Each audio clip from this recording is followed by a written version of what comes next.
હવે મને એવું લાગે છે કે હું આ એક્ઝામમાં પાસ થઈશ. આમ તો મિડ જ એક્ઝામ છે, વધારે ટેન્શન લેવાનું ન હોય. 30 માર્કનું પેપર હોય, 12 માર્ક લાવવાના હોય, પણ તોય તે કોને ખબર આ વખતે મને અંદરથી એવું લાગે છે કે હું પાસ થઈશ.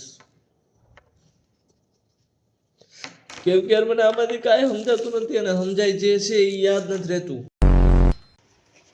સો good morning guys, welcome back to my new blog. સ્વાગત છે તમારું બધાનું આજે આપણે એક નવા બ્લોગની અંદર. તો ભાઈ રોજ હું તમને કહું છું કે હું વહેલા ઉઠીશ પણ નથી ઉઠાતું યાર. આજે પણ મોડું થઈ ગયું. ચાલો પહેલા બ્રશ કરીને હાથ પગ ધોઈને પછી નાઈને સીધા જાય નાસ્તો કરવા મેસમાં. Let's go guys. આપણે થઈ ગયા છીએ બિલકુલ રેડી અને ભાઈ અત્યારે નાઈ જો તૈયાર થઈ ગયા અને અત્યારે હવે જ આવી આપણે મસ્ત તડકતો ફડકતો નાસ્તો કરવા. એ પહેલા કે મેસ બંધ થઈ જાય તો ચાલો આપણે જઈને આવીએ, પછી આપણે વાંચો બેસી જાય. કેમ કે આજે છે 3 વાગ્યાનું મિડ પેપર. તો ભાઈ 3 થી 4 નો ટાઈમ છે.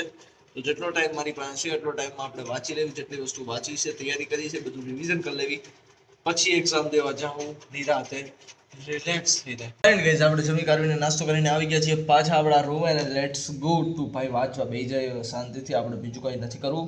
પહેલી મિડ એક્ઝામ હારી જાય ને તો એનો મતલબ એમ કે બધી જેટલી મિડ આવશે ને બધી હારી જાય. પણ આ વખતે તો વિષય દેવા છે ને કંઈ ખબર જ નથી પડતી. નામ જ એવા છે OS OP CN COA. શું કરવું હવે? પણ હવે આ મારું core computer science IT related તો સબ્જેક્ટ આવે છે એટલે થોડુંક એવું થાય. પણ જે એક્ઝામ છે ને હવે મને એવું લાગે છે કે હું આ એક્ઝામમાં પાસ થઈશ. આમ તો મિડ જ એક્ઝામ છે, વધારે ટેન્શન લેવાનું ન હોય. 30 માર્કનું પેપર હોય, 12 માર્ક લાવવાના હોય, પણ તોય તે કોને ખબર આ વખતે મને અંદરથી એવું લાગે છે કે હું પાસ થઈશ. કેમ કે યાર મને આમાંથી કાંઈ સમજાતું નથી અને સમજાય જે છે એ યાદ નથી રહેતું. હવે મારે શું કરવું? હવે આમાં તમે મને કહો. આમ નાની વસ્તુ યાદ નથી રહેતી મને. કઈ રીતે મારે ભેગું કરવું બધું? 12 માર્ક ભેગા કરવાના છે દોસ્તો. ગમે એમ કરીને આજના પેપરમાં આપણે 12 માર્ક ભેગા કરીશું. અત્યારે લગી આપણે ઘડીક વાંચ્યું, પછી પાછા ફોન જોતા હતા. તો લેટ્સ ગો પાછા આપણે બે જાય વાંચવા હાટું થોડું ઘણું વાંચી લેવી. પછી તો ફાઇનલી યાર મારા ફોનમાં છે ને વાઇડ એંગલ હોવો જોઈએ યાર. એકચ્યુઅલીમાં ગાઈસ તમે સપોર્ટ નથી કરતા એટલે બાકી તો હમણાં હું નવો ફોન છોડાવ્યો, તમને ખબર નથી.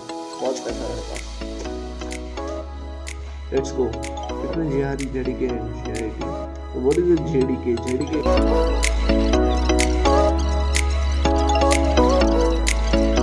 ये सारी चीजें हमने यहाँ पे रख दी है और हमने थोड़ी बहुत पढ़ाई करके फिर थोड़ा बहुत फोन देखा है कुछ टाइम के लिए मूड फ्रेश करने के लिए. लेट्स गो. पहले खाना वाना खा के आते हैं और फिर वापस से बैठ जाते हैं एग्जाम के लिए, एग्जाम की तैयारी करने के लिए. बेसिकली अभी बजे हैं 11:30 और हम आएंगे तब तक लगभग 12 भी बज जाएंगे. वैसे तो 12 बजने के ऊपर आएंगे, आधा घंटा गिन लो तो. ठीक है, तो लेट्स गो. चलते हैं वहाँ पे और खाना वाना खा के आते हैं. फिर हमारे पास 2.5 ઘંटे होंगे तो तब पढ़ाई कर लेंगे. गाइस આપણે આવી ગયા છીએ પાછા. ખાવાનું થઈ ગયું છે પૂરું અને એટલે આપણે ખાઈ લીધું છે અને બેસિકલી હવે આપણે બે જઈએ પાછા વાંચવા હાટું. કેમ કે હમણાં પરીક્ષાનું પેપર દેવા જવાનું છે. તો લેટ્સ ગો. જલ્દી વાંચીને फिर हम चलेंगे एग्जाम देने के लिए. Let's go guys. तो compile time polling officer overloading के लिए कंपाइल टाइम है और ओवरलोडिंग के लिए रन टाइम है.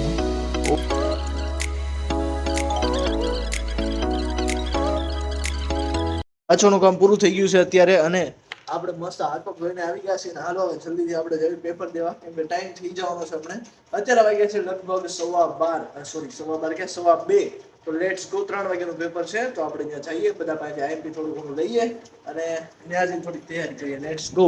આપણે રેડી પણ થઈ ગયા છીએ ભાઈ. થોડાક વાળ ઓળવી નાખ્યા પછી જઈએ. ગાઈસ ચાલો આપણે જઈએ ફાઇનલી કોલેજે. અને ભાઈ હમણાં પેપર ચાલુ થઈ જાય, થોડુંક મોડું થઈ ગયું. હવે પેપરમાં અડધી કલાકની વાર છે. જલ્દી પહોંચી જાય કોલેજે આપણી સાયકલ લઈને. હા ઓલા ગલુડિયાની યાર તો કેવું થયું, એના જે બિસ્કિટ હતા ને મારી પાસે એ તો હું જ ખાઈ ગયો. એને આ તો બીજા નવા લાવવા પડશે. તો નિરાતે લેતા આવશું. જો આપણી સાયકલ આવી ગઈ. હાલો ચાલો જઈએ કોલેજે આવીને આપણે સાયકલ પાર્ક કરી દીધી ને હવે જઈએ સીધા ક્લાસમાં એક્ઝામ દેવા. તો ગાઈસ હવે હું જાઉં છું એક્ઝામ દેવા. હું તમને મળું એક્ઝામ દઈને પછી. ગાઈસ ફાઇનલી આપણી exam puri. Let's go. Exam આપી છે તો હારે શેરડીનો રસ પીતા જ આવી. તો ગાઈઝ આપણે એક્ઝામ દઈને આવી ગયા છીએ પાછા આપણી હોસ્ટેલ અને let's go to our room. ભાઈ જઈને ઘડીક આરામ કરીએ ને પછી કાલના પેપરનું વાંચવાનું ચાલુ કરી દેવી. કાલ જ છે, પરમ દિવસે છે એટલે ગેપ નથી એકે પેપરની વચ્ચે, તો વાંધો ત્યાં પડશે. જલ્દીથી વાંચવા મળીએ. પણ એની પહેલા થોડોક આરામ કરી લેવી, નાસ્તો વાસ્તો કરી લેવી, પછી વાંચશું. સો ફાઇનલી ગાઈઝ આપણે આવી ગયા છે આપણા રૂમે પાછા. ભાઈ એક્ઝામ પૂરી અને પેપર ગયું છે જોરદાર. તો અત્યારે ઘડીક આરામ કરી લેવી ને પછી આપણે પાછા બેસી જઈએ વાંચવા હાટું. કાલે હજી પેપર છે, વાંચવું તો પડશે, બાકી ભેગું નથી થવાનું. તો વાંચી લેવું, પણ એની પહેલા થોડોક આરામ કરી લેવી.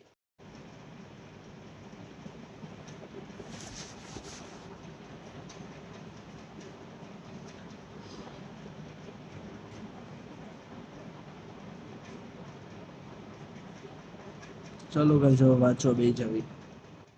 Let's go. છે વાંચવા હાટું ને આજનું કામ તો આપણું પૂરું થઈ ગયું હતું. કાલનું આપણે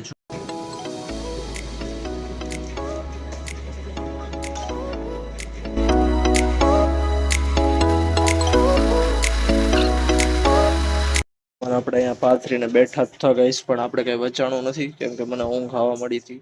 એટલે હવે આપણે પેલા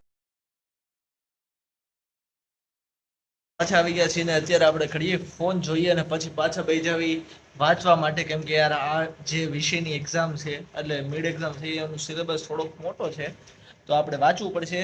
તો વાંચવા બેસી જાય, પણ થોડો ઘણો ફોન જોઈને કે અહીંયા બેઠા છીએ મસ્ત જો સૂઈ ગયા હતા, તો હુતા લાંબાથી ફોન જોઈ પછી ઘડીક રહીને વાંચશું થોડુંક 11-12 વાગ્યા લગી, પછી હુઈ જાऊं निराते. ओके लेट्स गो, पहला फोन छोड़ दे.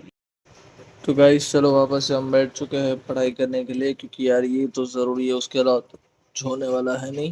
लेट्स गो, पढ़ाई करते हैं और फिर सो जाएंगे. इस काले राते तो હું બ્લોગની એન્ડિંગ કરતા જ ભૂલી ગયો. તો આઈ હોપ આ તમને આજનો બ્લોગ મજા આવી હશે. તો ચાલો આજનો બ્લોગ અહીંયા પૂરો કરીએ. જો બ્લોગમાં મજા આવી તો સબસ્ક્રાઇબ કરી દેજો અને વિડીયોને લાઈક કરી દેજો. આપણે મળીએ કાલના એક નવા બ્લોગમાં. ત્યાં સુધી જય હિન્દ, જય ભારત, બાય.